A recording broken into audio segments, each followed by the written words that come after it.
This is a project looking at an economic analysis of solar photovoltaic, or solar PV as we call it, as a renewable option for generating electricity in Ireland. It's particularly interesting because in Ireland we don't really have much solar PV, whereas in many other countries they're leaning quite heavily on this in terms of generating more renewable electricity. And we were interested in seeing as the systems are becoming cheaper in terms of costs. People are talking about whether this might be an option for Ireland, and indeed policymakers are looking at it as one way for Ireland to meet our renewable electricity targets. So far in Ireland we've always used really onshore wind to meet renewable electricity targets, but now increasingly we're talking about solar PV.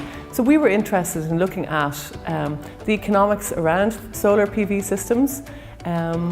And this was a project that I carried out with some engineering colleagues, because really it's a multidisciplinary type of work where not only do you need to know the costs of something, but also how would it fit into the overall electricity system. So it's really like a system value approach of how utility scale solar PV might work in Ireland.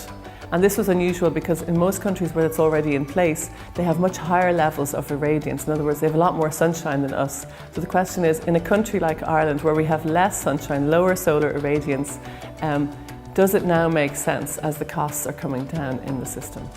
In Ireland, electricity is mainly generated from fossil fuels.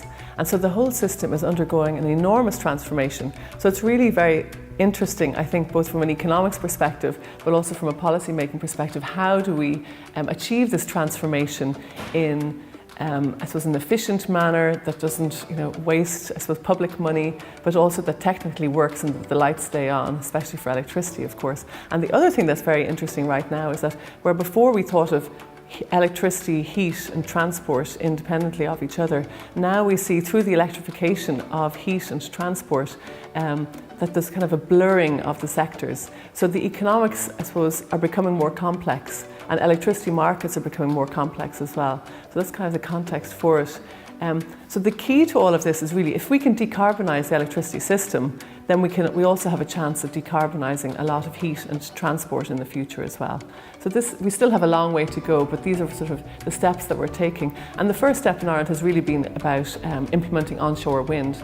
And we nearly have 40% of electricity some days generated through onshore wind. But I think we realise more and more in the future that to get to higher and higher shares of renewable electricity, we will have to diversify.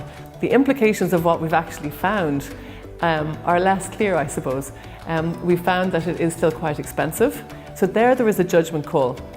Should we be introducing policy support now, or should we continue to wait as the costs come down further? I think our feeling was that maybe some small amounts of policy support with the limited, a cap on the amount of electricity you would support, so that it wouldn't be unlimited to increase the cost of exchequer funding too much. That you could support some electricity, but maybe be quite limited for the moment while the costs are still quite high.